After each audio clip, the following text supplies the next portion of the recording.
Hello, everyone. Welcome to another office hour. I am Claire Moon, and we're going to be talking about astrology as usual. So, I do these little question and response sessions. I call it an office hour. I do this every second Thursday of the month at 8 p.m. Eastern Time, 7 p.m. Central. Sorry, I'm a couple minutes late. I couldn't get comfortable. I had to nest a little bit longer than usual. Um, we're going to talk about a few things today. We're going to talk about synastry and some basic approaches and just my quick and dirty whatever about synastry. I'm going to be using myself and my mom as an example. So that'll be interesting. We're also going to be talking about what else is on my list? Jane Goodall. So rest in peace. We're going to talk about their chart very briefly. I'm not going to get into it too much, but a little bit. It was a really good suggestion from Ashley, so thank you for that. And I think the only other thing I had on my docket, which is optional, is talking about the butter cheese fire flood in Wisconsin from 1991. Hopefully we can get to that. I've been talking about doing this forever, but it depends on how many other questions are out there because, of course, that's the most important thing. So I've got a couple that I've gotten from people. One of them is 3 months old. Again, I apologize for that. My YouTube comment upkeep kind of fell off of a cliff there for like 6 months. I was getting notifications every time I got a comment, and that stopped for some reason. And I haven't figured out how to make the notifications on YouTube send me an email. I need to dig a little deeper. But anyway, so I found very recently, it was very Mercury retrograde for it not being a Mercury retrograde. But yeah, I found a bunch of comments that had been lost that I didn't notice. So we're going to get to one of those questions. But otherwise, check out the chat on the right-hand side of your screen. If there are people here, they can ask questions there. Let me get to my proper place. Hello, Clark. Hello, Jason. Hello, Will. Nice to see you. Oh, I'm so sorry. Yeah. Yeah, we lost Jane Goodall. Um, what a life. Beautiful. So much good work done. Oh, hey, Cranberry. Sounds great. Oh, that's so great. Hello again. Nice to see you again. Thanks for showing up after getting a reading with me. I apparently didn't scare you away. But actually, that reminds me, before we get into the sky, and I pull up my software here, a couple announcements. So nothing new, but my usual announcements. I do readings. You can check all of my work out online, www.aligninglightastrology.com. I'm Claire Moon. I'm a professional astrologer. I have this is like, usually I'm wearing black or dark colors. Today I'm wearing like a very tie-dye, bright, vivid kind of shirt. I'll tell you why in a minute. It's for a reason. It's always for a reason. So anyway, I got distracted. I'm doing readings. That's what I do all the time. I do two a day, at least 4 days a week, 5 days a week. So that I do this. I do a forecast once a month. So you can find me very consistently in all of those places. I also do some writing. I do a little bit of horoscope work. Not a ton, but I try to usually pick once a month some kind of something to do a rising sign horoscope about, which reminds me, check it out on my website. I actually have a written rising sign horoscope this month. It's not a video one. I did not have the energy to do that because I'm also working on research still. But I wrote one for Venus and Libra. So check out my rising sign horoscope that's about Venus and Libra and where that kind of ease or efficacy or agency and that those part of which parts of life essentially. So I give a nice little bulleted list of which areas of life will be getting this nice Venus dust sprinkled upon it. I try to make things accessible and readable for as many people as possible. So I try to keep things a little bit more simple in some of my writings online. if you want any more of my technical writings, I did a journal article on empty houses back in February of last year. It was like over a year ago, but that is in the Kaylee review. I was going to grab it, but it's too far away. So check out the Kaylee review. I actually don't have it linked below, but I will later. And then finally, is there anything else? No, I think that's it. I think that's it. So I think let's get into Synastry. Or no, let's talk about Jane Goodall and then we'll talk about Synastry. Um, so here's Jane, April 3rd, and thank you again to Ashley for bringing this up. April 3rd, 1934, 11:30-ish p.m., Hampstead, the United Kingdom. And the source for this, so I think it's pretty trustworthy. This comes from a book, data source quotes Jane Goodall, The Woman Who Redefined Man by Houghton Mifflin, 2008, written 2008. On page 10 of that book, and then there's also on the Wikipedia page online, there's a photocopy of it. It says, the full quote is, for Mortimer Herbert Morris Goodall and his first daughter, Valerie Jane Morris Goodall, which is kind of confusing because Jane Goodall's first name is actually Valerie, I guess. I learned that. Was born approximately 9 months later at 11:30 in the evening of Tuesday, April 3rd, 1934, and then in the place. So that is where our source is coming from. We've got about 30 minutes of wiggle room before we would start to have a Scorpio rising. So I'm pretty sure it is Sagittarius rising. So I am going to kind of go with that. It's a B-rated chart. It's not, it's kind of a little, it sounds like a little bit of hearsay, not birth certificate in hand. So I want to take it with a grain of salt. At the same time, I don't know. I'm kind of vibing on it. It kind of feels right. So this is Jane. And the first thing that jumped out at me, actually, I mean, usually I'm looking at the first house and all of that first, of course. But I first noticed for some reason a Mercury in Pisces, which I thought was so interesting because Jane Goodall was a person who worked with animals. And anyone who works with animals, especially ones that can rip your face off, it's really interesting. She's got this strong Sun, Mars, Aries thing. It's like she was not around animals that were, she wasn't around like guinea pigs or bunnies or anything. These were other primates that could be very, very strong. And when you're in situations like that, maybe having to communicate in unorthodox ways, in ways that are nonverbal, which is so often what Mercury in a water sign is doing, or what Mercury in Pisces especially is doing, using symbolic language, trying to interpret language and understand it in a bit of a different way. So that leapt out at me as something that was really interesting. Also, I was totally expecting to see something right away in the 6th and the 11th, and I don't. If we follow those rulers, we see them, because usually the 6th and the 12th are places about animals. So I would, a lot of times when I have people with a lot of planets or luminaries, like the sun or the moon, in the 6th or the 12th houses, those people have important animal intersections in their life. Here, then I'm going to follow the lords of the 12th and the 6th, and that's Mars and Venus.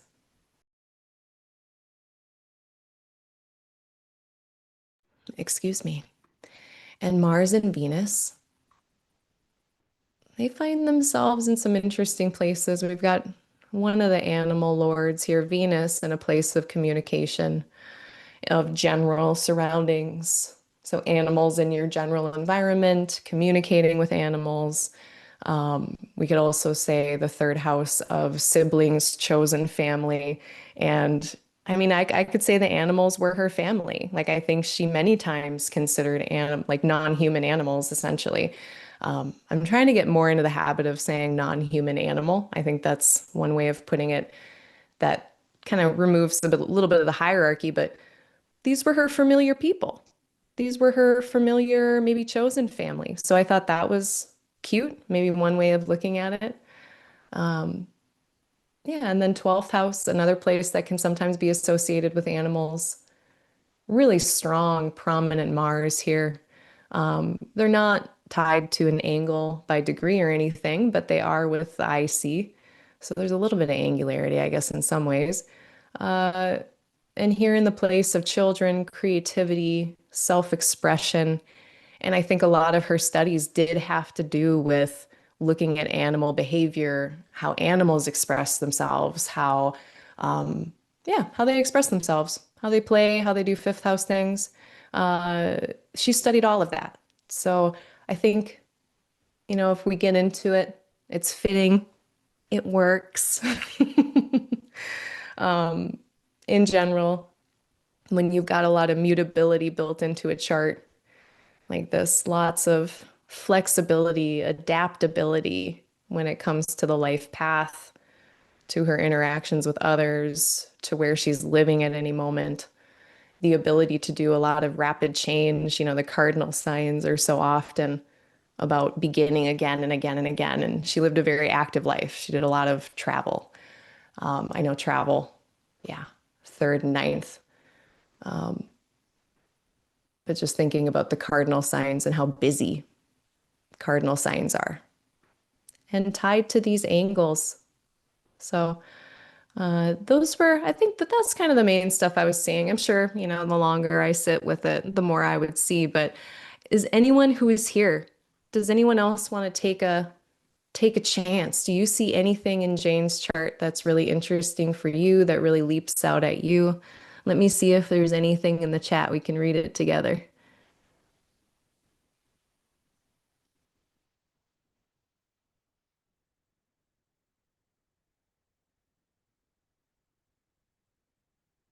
Yeah, so Pinar Achilles mentions that if we're doing Placidus, let's do it.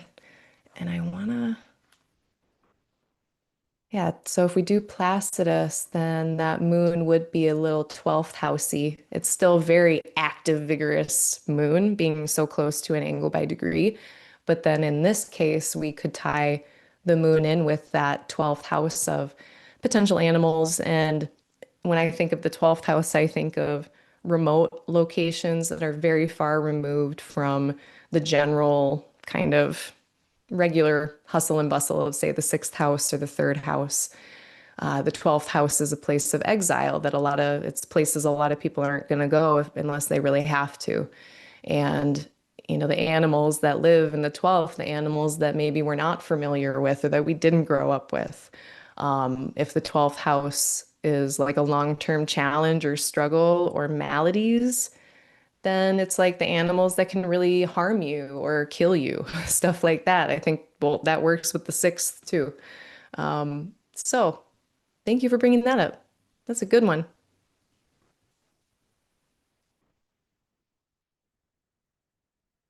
Anything else?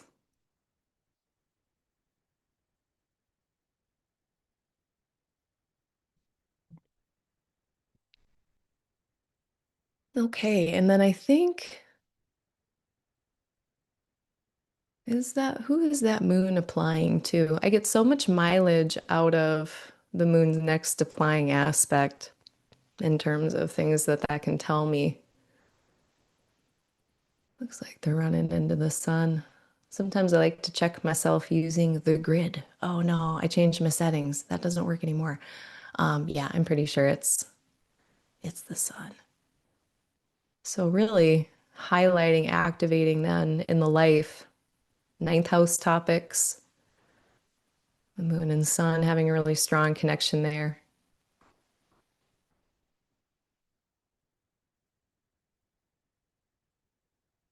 And then Pinar, they're also saying Chiron in the sixth. She also was healed by animals. Oh yeah, yep. So again, if we're placidity, and then two, that's another like really strong, it's separating, but it's still really strong. Moon Chiron opposition here.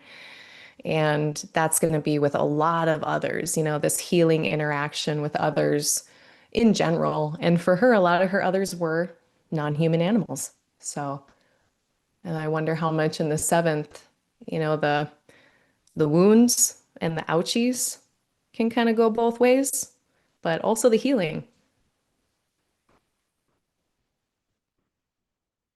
All right. Oh, and then someone's saying Sagittarius moon on the ascendant feels right, emotionally relating to the idea of the animal in you and the animal in me. Yeah, and the moon being that very physical, material, felt, sensed, emotional place. Whenever we have a body, the moon is the body. And when we have a body, we have feelings, we sense things, sight, smell, touch, taste, all of those. And we start having thoughts because in this body is a brain that likes to do all kinds of thoughts. So, that whole realm of just very, embodied lived existence, that's here. Also, definitely able to do the intellectual thing, especially with others, this air trine across the third, seventh, 10th, or third, seventh, 11th, very intellectual and just cognitive way of navigating social interaction. And I think that can be said as well, just looking at Venus accompanied by the ruler Saturn in Aquarius. I mean, this is like that 10,000-foot view on top of a mountain, very objectively, of the situation at hand. And so being able to, God, now I'm trying to remember if Bell Hooks, they've got a Libra stellium, and I can't remember what they had in Aquarius, but another really intellectualizing of relationship and all of the goings on in relationship between beings. Let's see. I think, yeah, this is some good stuff. Thanks, everybody. Yeah, I really totally looked past that Chiron on the descendant too. That's a really strong note. All right. So I think I'm going to move on to synastry. And I'm just going to discuss like how like what I do. So the first thing that I do, and then I'll also note the techniques and things that I guess the types of charts that I'm going to be using. So a lot of synastry for me is comparative chart analysis. It is looking at two charts of two different people and putting them side by side or in a bi-wheel. They're kind of different ways of getting the same look at or getting different looks at the same thing. So let me actually show you what I mean. So I'm going to bring up me and my government name. And I'm also going to just share my whole screen here. Ugh.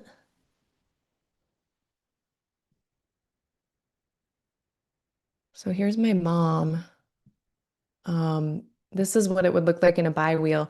I guess, yeah, let's just start here and then I'll show you what it looks like when I do the side by side, which usually I like to start with the side by side because especially with people, no, I am actually going to start with that because especially with people who are new to astrology, the bi-wheel is just absolutely overwhelming. It is not, it is just a lot. So if we instead let's put these side by side, which I need to like call Astro Gold and tell them to make this an option. They have like, okay, they have like this sheet that in Astro Gold at least, where is it? Yeah, they've got this where now it's all weird because I don't have it right. But imagine that you got each of these as a uniwheel and they have them stacked on top of each other. And it's also very small. It's like so tiny because I think they wasted, like, I don't need this. I don't need any of this. What I want to see, the view that would help me the most is the two different charts of the two different people side by side like this. So then we can just be like, all right, here's her Mercury, here's my Mercury. And we can see each of them individually, which I think is less overwhelming, again, especially if you've got someone who's a little newer to astrology, so that they can kind of keep focused on who is who. Because I think, again, that bi-wheel is very helpful and useful for illustrating certain things and demonstrating certain things, but it can be a little overwhelming visually. So, anyway, here I am. I'm going to cover that up because that's distracting. So, I mean, it's pretty straightforward and intuitive, I think. Like, I just start comparing different things about the charts. So most couples come in and, if they have an issue, they'll tell you, or it's just a kind of a general overview. And if it's a general overview of things and just kind of pointing out certain things about each other, it's the big topics, communication, how you undertake actions. So communications would be like Mercury, and then I would look at people's Mercury, their third house, how people undertake actions, how people might build a piece of IKEA furniture, how they might strategize a plan. I'll look at their Mars, how people might emote or express their emotions. Then we might look at the moon and its aspects. So there's all of these different things we can just compare and contrast, compare and contrast. And I actually should have said this to begin with. I think one of the best, most beautiful uses of synastry is this exercise of showing things, seeing them clearly, and then using that for acceptance, acceptance of self, acceptance of others. And the astrology, I think, is just another magical way that really demonstrates and shows us visually, hey, people are different. And here's how these two people are different. And then how can we love each other and be even more patient with each other in these differences? Or know when, like, oh, hey, that's something I might like to not have in my life and avoid entirely. Uh, the first example that I'll use, and I did pick me and my mom partially because I know it's the best and I'm not good at celebrity astrology. But I also think we have a lot of really vivid examples of how different we are. And we are friends. I love my mom. This is kind of going to be a loving roast on both of us, or reading. We're both going to get read a little bit. But we also just are so different, and we have had to work really hard in our relationship to be to the point where we are at this time when we're having this now adult child parent relationship.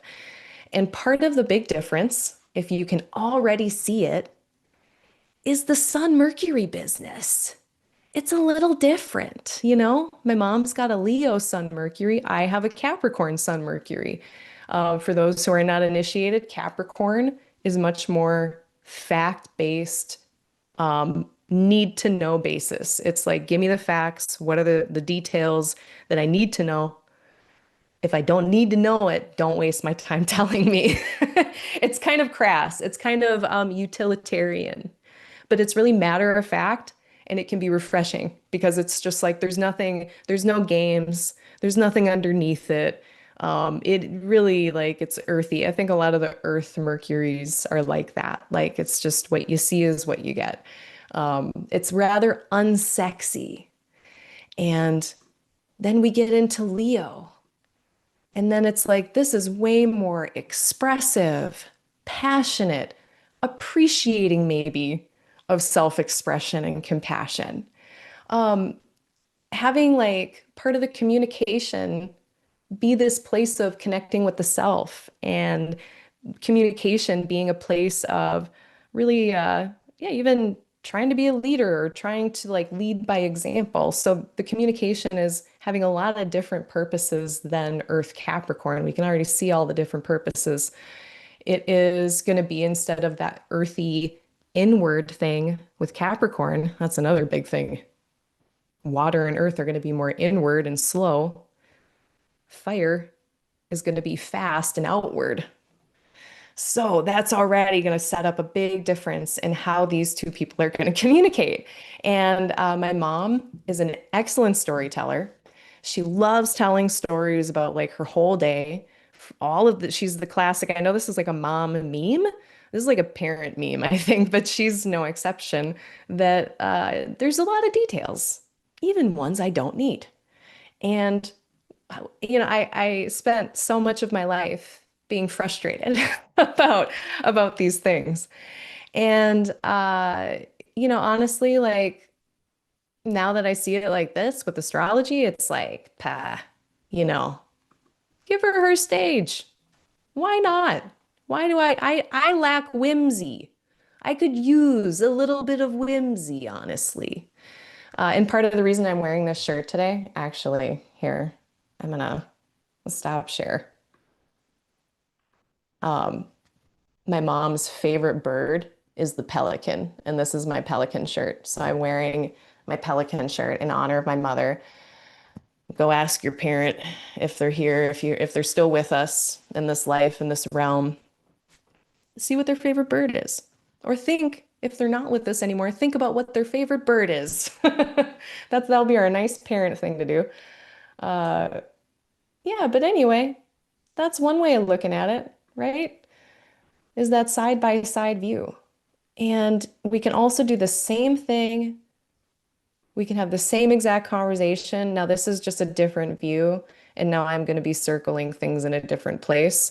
And now we kind of, if you're the second person who's on the outer wheel, you kind of have to tilt your head and kind of, Um, so this is where having this specialized software is really helpful.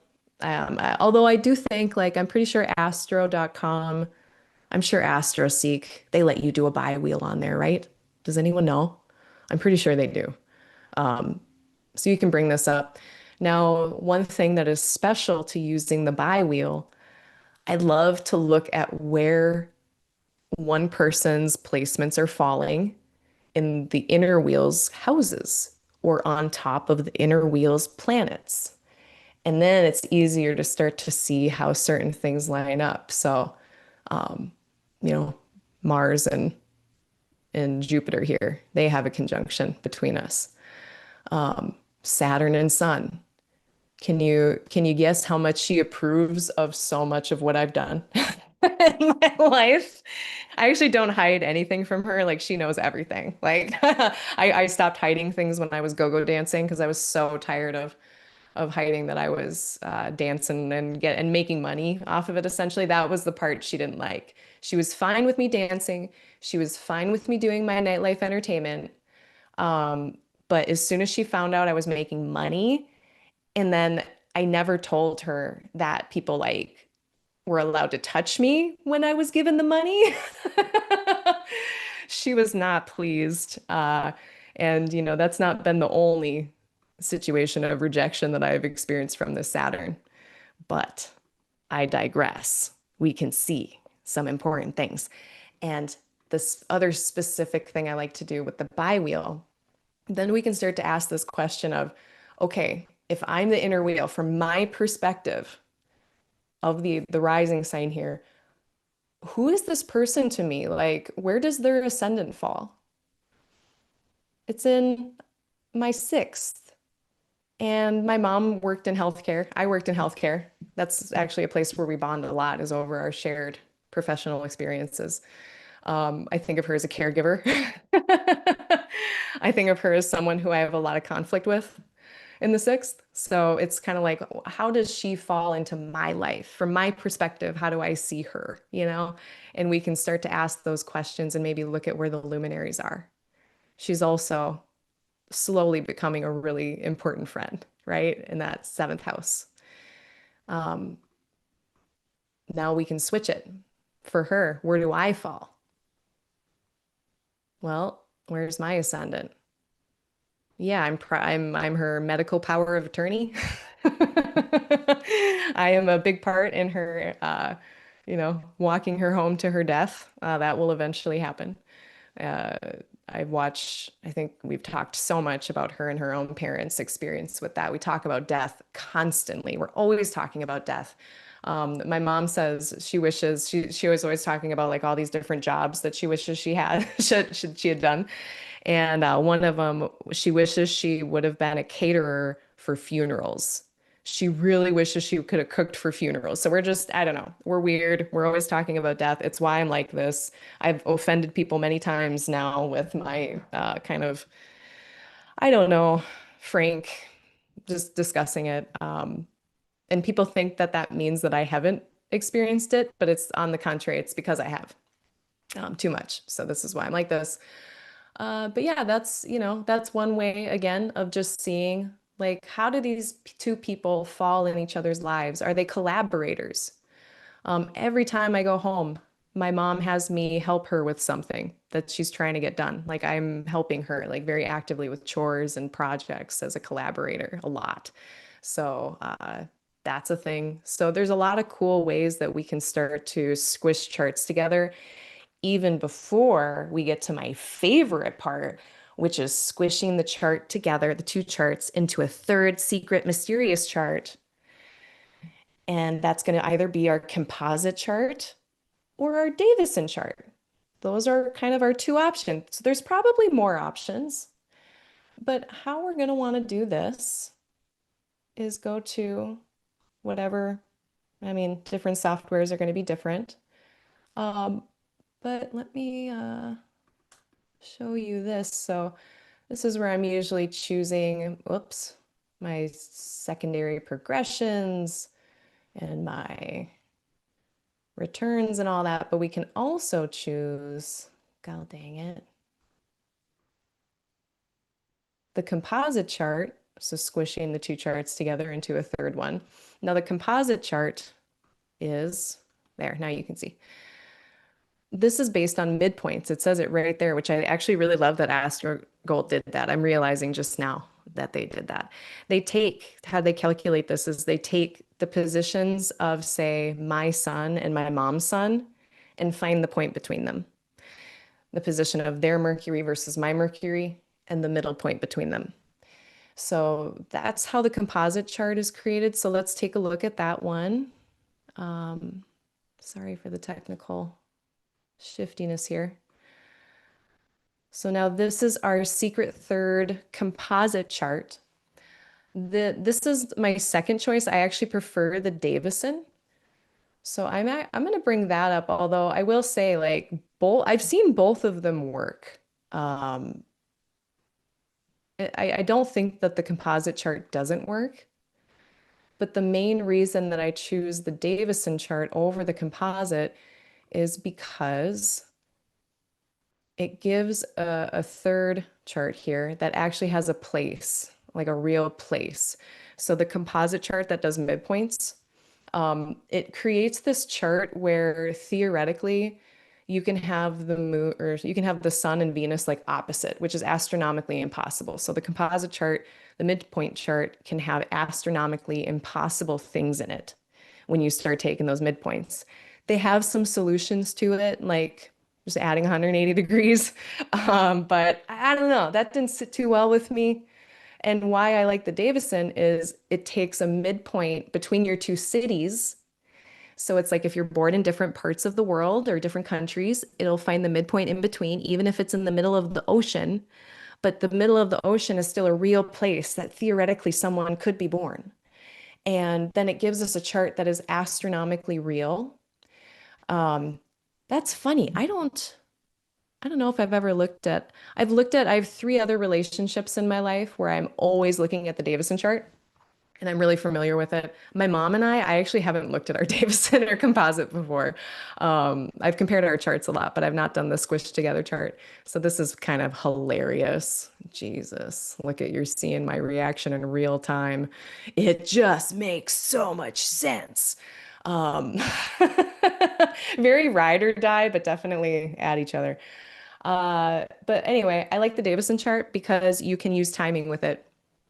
You can use timing with the Davison chart. You can't really use timing as well, I think, with the composite because it's not astronomically correct. The astronomically correct chart that can actually exist, then we can do secondary progressions, we can do returns, zodiacal releasing on it. I've seen it work with all of the timing techniques. And so if you've got a really important relationship, whether it is personal, romantic, professional, or otherwise, pulling up the Davison chart, if you have their data, and then watching transits on that Davison chart, or watching the profection years on top of that Davison chart, that is going to be like very helpful in navigating the relationship. Um, and then finally, this is similar to what I did with the bi-wheel before, but another thing I like to examine is then bringing up each person individually on top of the relationship or vice versa. Like for my mom, what is our relationship? If I look at it from the point of view of what does this say what she thinks about our relationship? Um, versus me, from my perspective, what is this relationship? So there's so many different, Adam Allenboss always talks about like turning the gem. Now we're turning the gem and it's like two gems or the secret third one. So there's a lot to consider. It's a ton to consider, but that's my quick and dirty kind of basic approach to synastry. And I don't know, to be frank, I have not taken a ton of coursework. I've taken a few lectures on it.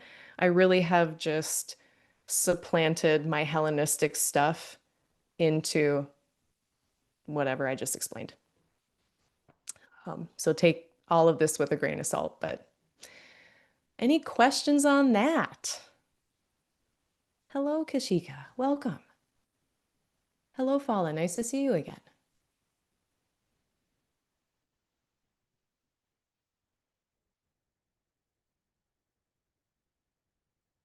Yeah, I love the I love the trans culture as as well of not seeing government names. Yeah. Nope.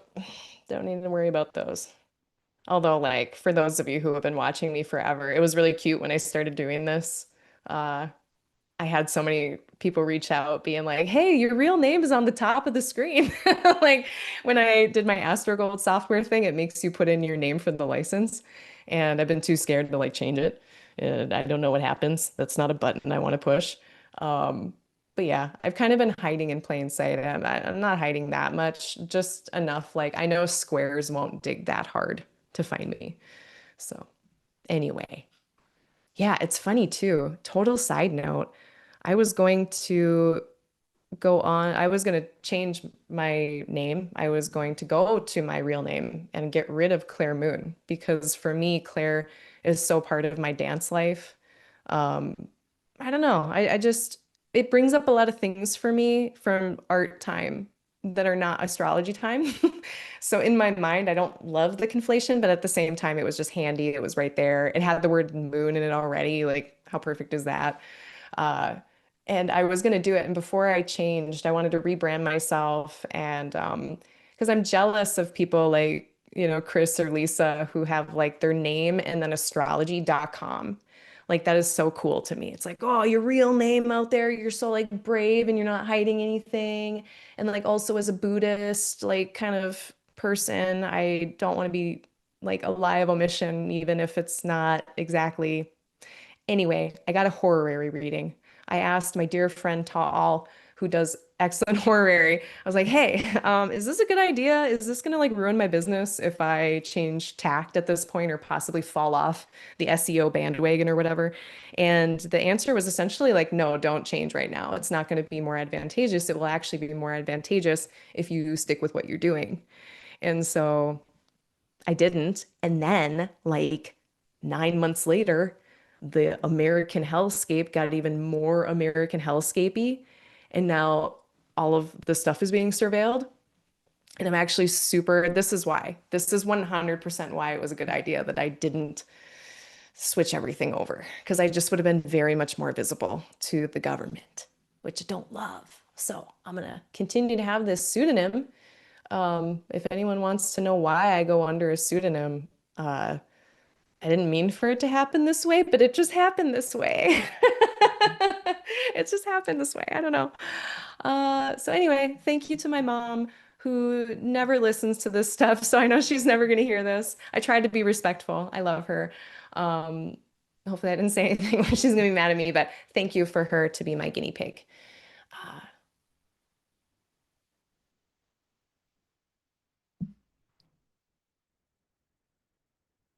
okay. Does anyone have any astrology questions? Otherwise, or questions about the transits currently? Otherwise, it's time to talk about the butter flood,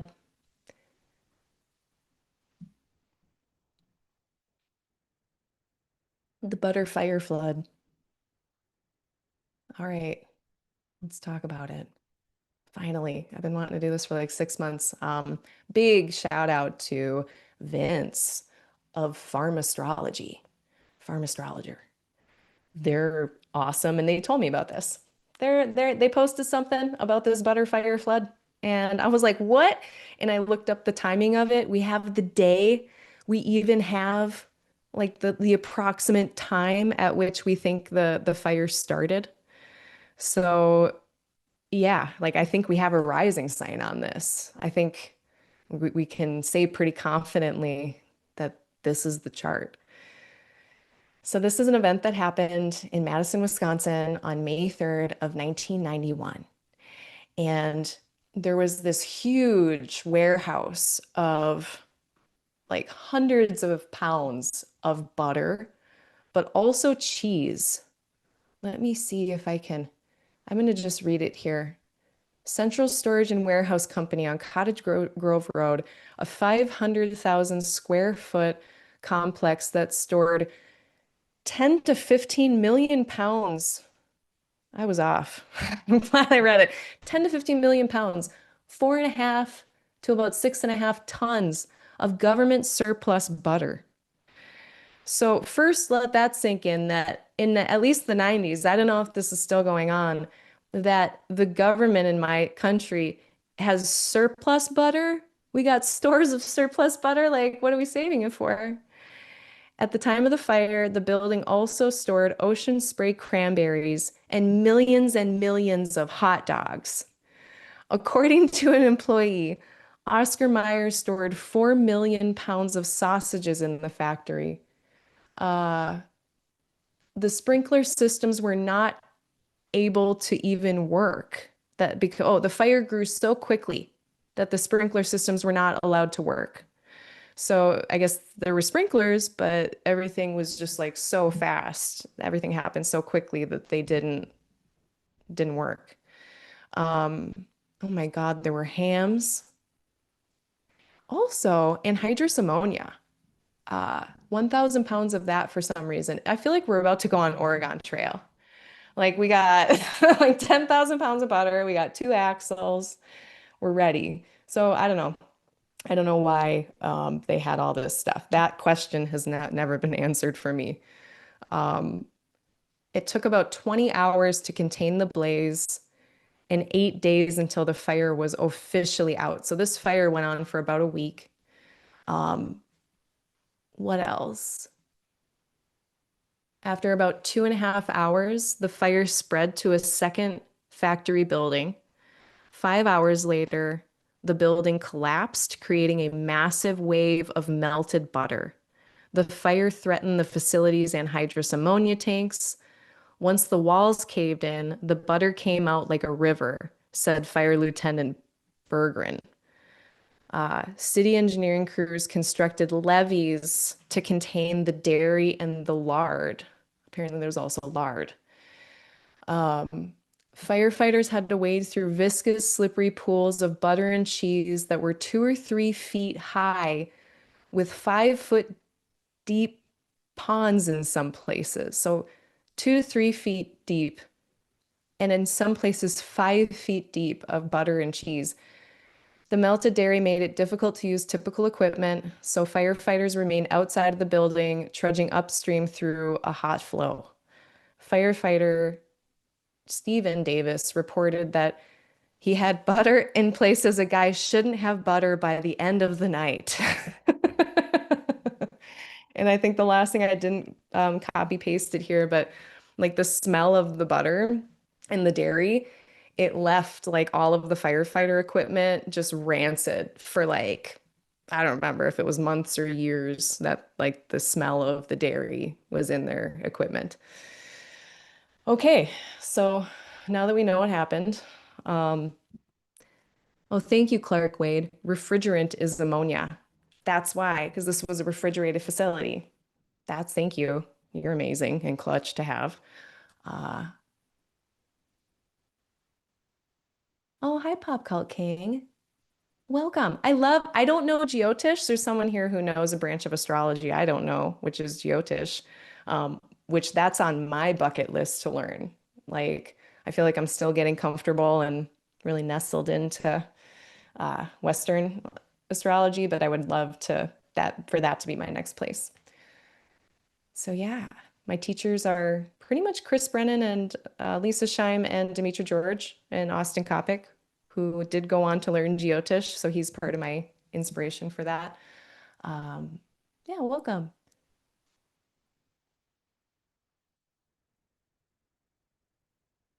Yeah, it is so much wasted food. Totally tragic. And that's why I was so obsessed with this question of like, why? Why were we storing that much? Like, what? It's just so wild. Like, there might be something behind it. Like I know some seasons you just can't sell as much as you produce, and then you have a surplus and you don't want to waste that. So I can imagine how this could go down. Will brings up that there's a lot of wasted food, so thank you for that. And it also makes them wonder if anyone tried to find the time chart for the Great Molasses Flood of 1919. Well, I guess that's going to be my next thing. I would love to find that. Especially being molasses is slow by nature. So that would be really fascinating. Uh, yeah, USDC. Oh, geez. USDA paid farmers. So yeah, the government like flow of money. That's probably part of this. And then I definitely don't understand any of that at all. Uh, I know it exists, but okay. So let's look at this chart. This is how I'm reading this.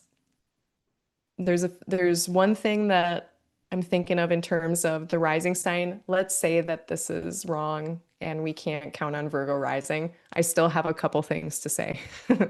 But if this is correct, we have Mercury, the Lord of the Ascendant, representing part of what this chart is about in the eighth house of death, but also shared resources.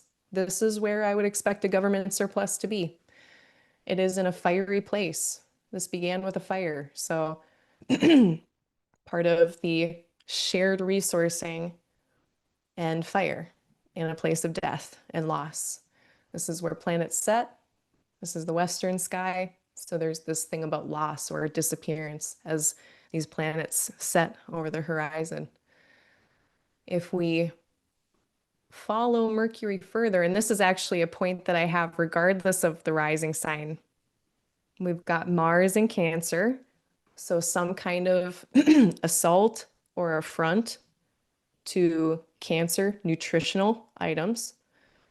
Dairy is kind of the prototypical cancer thing, but that might be a cultural regional idea. I don't know if everyone associates dairy with cancer, but I think we can associate like food with cancer. It is the growy part of the new year in the Egyptian calendar. And so this immediately got me thinking about the thema mundi. And then we follow the moon that's over in Capricorn. Now, nothing about like, okay, yes, assault to some kind of food source, but in general, like fire, flood, earth doesn't say anything like that to me. I can also see here that the moon is a food source, and the food source of the moon maybe is in difficult condition in the in Capricorn in its detriment and in its antithesis. So we've got two things kind of saying things around food, topics around food, and malefic energy, difficult or intense energy. And then why did I bring up the thema mundi? Because, and I want to read this right from the book so I don't mess it up. This is from Hellenistic Astrology on page 230. Um, Specifically ascribed to Berosus, who was an ancient astrologer. He said that when all of the planets are aligned in Cancer, that the world would be destroyed in a fire. Whereas when all of the planets are aligned in Capricorn, the world would be destroyed by a flood. And Again, that's on page 230, chapter 8 of Chris Brennan's Hellenistic Astrology, talking about the thema mundi and seeing, Cancer and Capricorn on the rising and the descendant of the thema mundi. And in this case, we've got some interesting pileups of certain planets and points in these places of fire and flood. And so that felt appropriate. That to me stood out the most as, some kind of difficulty with material items or nourishing things. And then also this notion from the Thema Mundi about fires and floods. And then if I zoom out a little further, we have the nodes here. They don't stabilize anything. We've got Chiron. They don't help anything feel good. And then we have, well, unless they're healing, but this is not that. And then we have Uranus and Neptune, who are often agents of sudden things, surprises, disruptions, interruptions, disillusionment, the caving in of walls, all of that. It just felt like, yeah, there's a lot going on in this axis here. I'm not sure what it means that it's in this chart's potential 5th and 11th. But again, if we just ignore the houses for a minute and just look at what's going on in these places of mythical fire and flood. Yeah. So that's most of the point. That was most of my points. Um, it's kind of interesting too. It's hard to say. I mean, this is obviously rounded, but if the lot of fortune is ruled by Venus, that's also Venus is very highlighted in this chart. They're very angular. And so they are also really highlighting material resources as something that is like what is being publicly witnessed. And then what's going on with that ruler of the lot of fortune, ruler of the second house, being ruled by a planet in a place of fire. So, I mean, hindsight is 2020. It's always easier to see after it's happened, but I just couldn't believe it. I laughed. I laughed out loud. I shouldn't because it's really tragic. Food waste is not at all a laughing matter. Um, but astrologer good, astrology good kind of entertainment out of this. So thanks again to Farm Astrologer. I appreciate you, especially for posting excellent content online and being such a delightful presence there. And with that, we're pretty much at time, but I have a few more minutes if anyone has any comments or any other questions before we wrap up.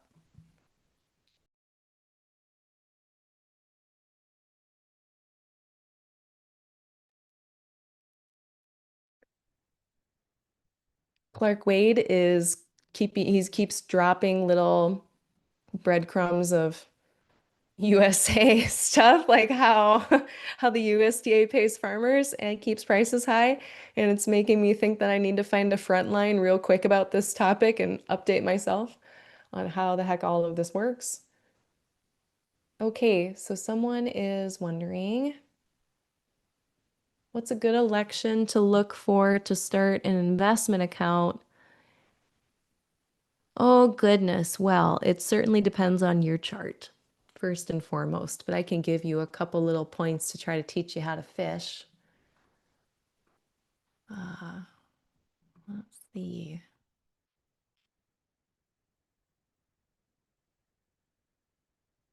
Do you have like well, okay.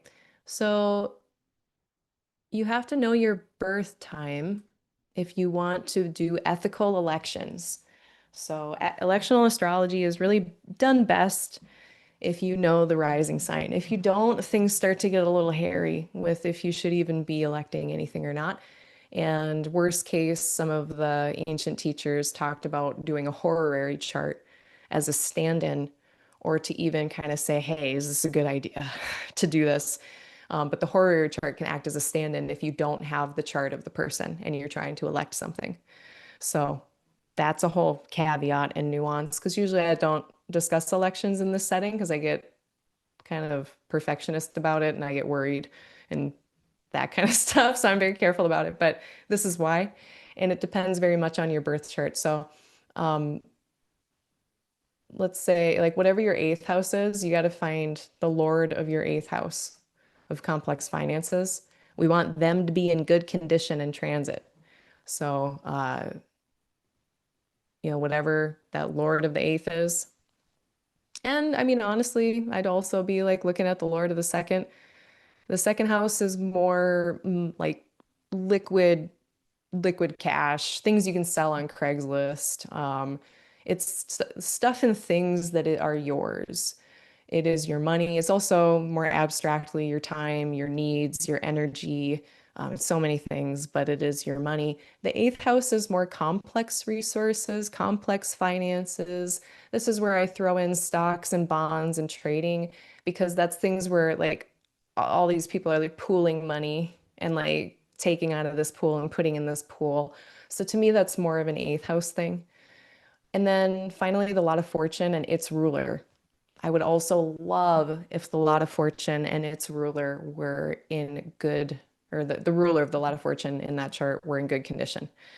Um, so those are some things. And Uh, buying and selling, yeah. See, and this is where you've opened a can of worms even asking me about it now.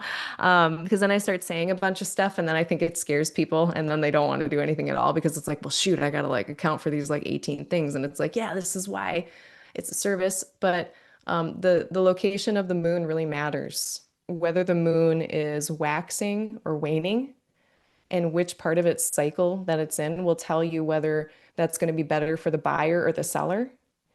And then also whether the moon is above the ecliptic or below. If it's southern declination or northern declination, that was another thing that they looked at. And this is where I also should admit that I personally am financially illiterate and I am not giving financial advice. But so it's not as simple as just thinking, oh, Venus is in charge of valuables and like the more modern notion of like Venus, second house, conflation of the alphabet thing. It's not, I don't think it's as simple as just making sure Venus is in good shape or making sure that Mercury, the Lord of buying and selling and commerce, that they're in good shape. Of course, November is a shit show, so just be really careful about November. It sucks in terms of buying and selling. Um, those are good things to go by in general. But again, for your birth chart, we want to make sure that your lords of money stuff are in good condition. Final answer. All right. I hope that helped and didn't make it more muddy. But yeah, like it's probably good to talk about November really quick. I'm going to talk about November, of course, at my next forecast. Um, but why am I saying this? I'm saying this because Mercury is going to be in detriment in its antithesis, as far away from its home as it can be in Sagittarius. So that can sometimes make buying and selling a little trickier. And then they're also going to be doing a retrograde from the 9th to the 29th of November. So those are, unless you have Mercury in your birth chart. If you have Mercury in your birth chart, then it could be fine. Or maybe you have like Mercury and Sag retrograde in your birth chart. Then it could be fine. But for most people, that's not when I recommend buying and selling. So that's why I'm saying November is a dumpster fire for that particular topic.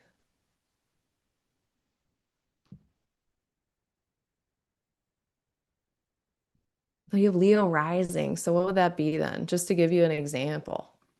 Uh, whoa, excuse me. Uh, what? Wrong way. So Leo rising, Jupiter. We want Jupiter to be in good shape. Well, lucky for you, Jupiter's in good shape.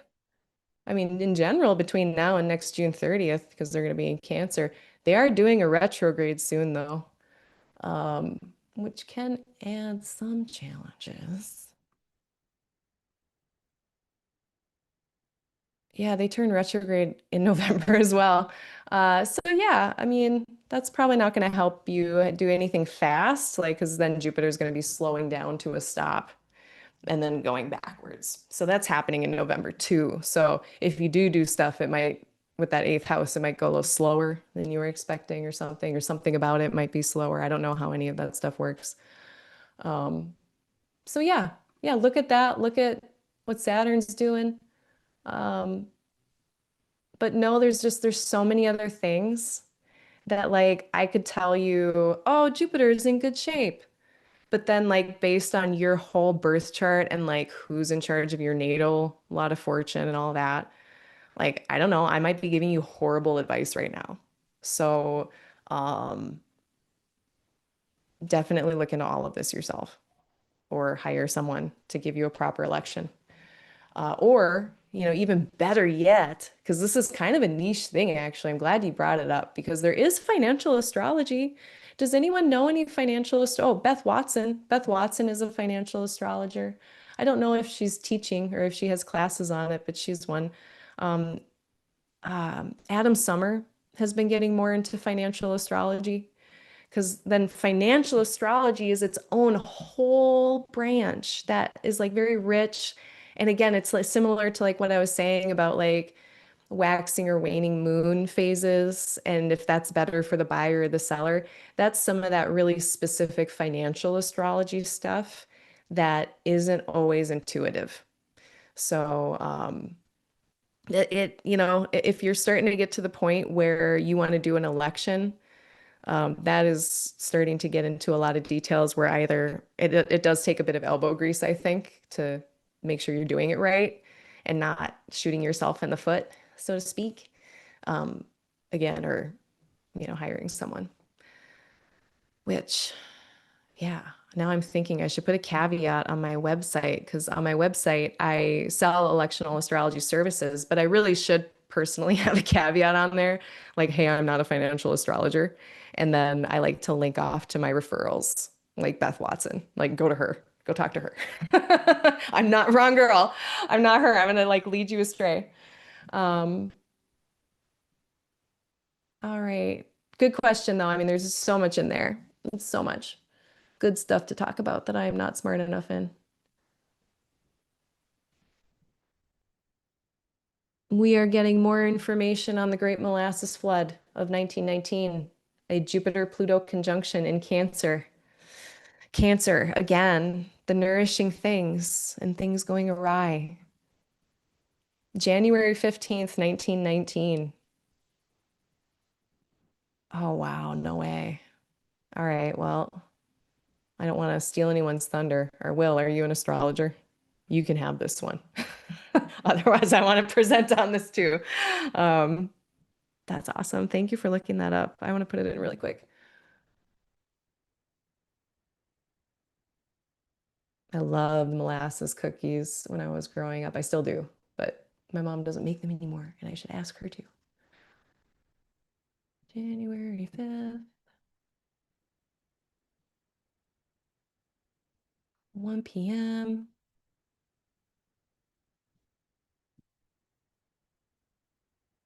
Boston, Massachusetts. Oh, yeah. Molasses. So we've got the moon accompanied by Jupiter, who is retrograde, and Jupiter is applying toward Pluto. So that's worth knowing. And then Mercury, who, if this is well, 1 p.m., then that's that ascendant ruler, who is also very closely tied with this Jupiter-Pluto opposition. That's fascinating. Um, Another Cancer, Capricorn flood situation. Wow. Yeah, I'm gonna look into that one further, but as a preliminary thing, that's wild. Pluto strikes again. All right, what else? What other comments?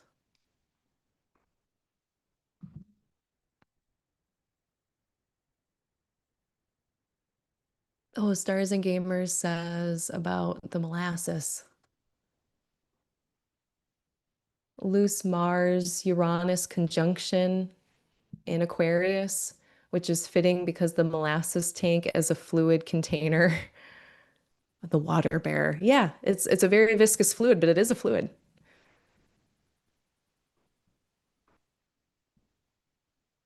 Yeah, like Mars and Uranus are so often around when there are explosions or some breach or rupture or some kind of, yeah, more violent, um, unexpected thing. And in a Saturn ruled sign, a fixed Saturn ruled sign, that can very much be, I mean, usually we're thinking about it with thought, but here just thinking about Saturn as a ruler being barriers, those types of things. And then, not applying, but where is it? No, no, it's separate. Or no, it is applying. It is applying. Yeah, wow. Applying to Saturn, who themselves can be barriers and boundaries, and then it's a double application. Thank you, stars and gamers. Very astute. Yeah, so all of that kind of violent, interrupty energy flowing toward Saturn here, who's supposed to be in charge of keeping things contained. Yeah, this is so fat. I see, and this is like I actually much more prefer doing the astrology of events versus people, or like celebrities. I like doing conversations with actual clients. I like that. But like celebrity astrology, where I have to read a book and like read a biography, or listen to like a 2 hour documentary about a person, I would, I think I'm much more into doing readings with people because I'm lazy and I just get that person right in front of me and they're right there and I get to just ask them whatever I want. It'd be like if I got to, instead of having to read a book about Dolly Parton, which might take me weeks, and, looking at things, which is very valuable and great to do. Instead, I just get to have like, I might look at their chart for like a half hour, but then I get to have this beautiful 1 hour discussion. I get to ask them whatever I want. I get to find out exactly what I want about their chart from the person sitting in front of me. That is way more fun and exciting. And I don't have to read a book for 12 hours. I might look at your chart for an hour, but I don't have to read it for 12, you know? It's so much more enjoyable for me. But I also love looking at events like this, especially weird, kind of one-off events. Um, and this is, I actually do love listening to various documentaries and things like that, like nonfiction. And I will often look up charts of various things. But yeah, sitting down with a biography, never been anything I've been into. And funnily enough, my mom, who's a Leo sun, loves them, loves biographies.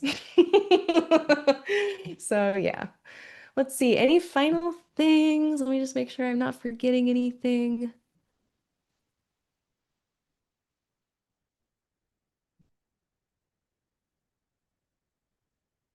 Oh my God, there was an in Portage a few years ago, another butterflow situation. I didn't even know that. Well, now I gotta look that up too. Um, Thank you. Wow, I was not aware of all of this like surplus food catastrophe.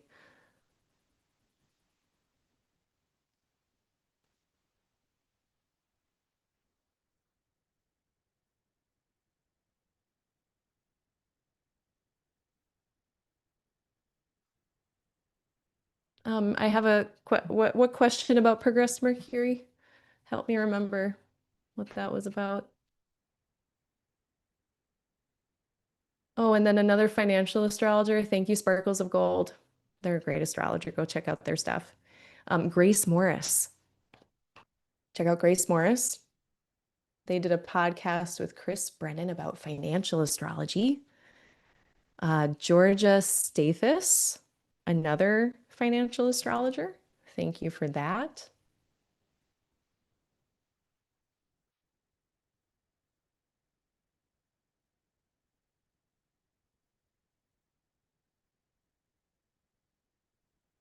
All right, I think that does it. Thank you, everyone.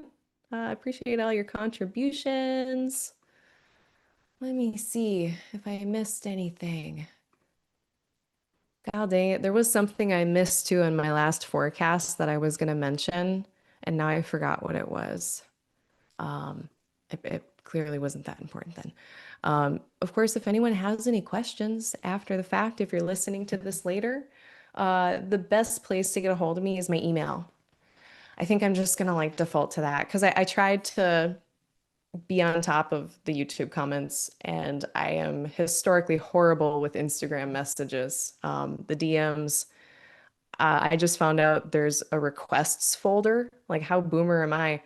I didn't know about the request folder. There were people who messaged me like a year ago on Instagram, and I finally got back to them. So the best way is email. I'll get to you within 3 business days. And if it's much longer, that's very rare. And that is aligninglight@gmail.com, shortened astrology. And yeah, I finally finished looking at all of my data for my moon under bond research. I looked at 50 charts. I threw out two. I have an N of 48. Um, what was it now? 33 of those 48. The technique was very apparently obvious that it was working. 16 out of that 48, I think it was working, but there were other confounding variables that made me kind of say, can't say for sure if it's working. Not that like I was really doing this to test it, but I kind of did want to see like how does this technique work?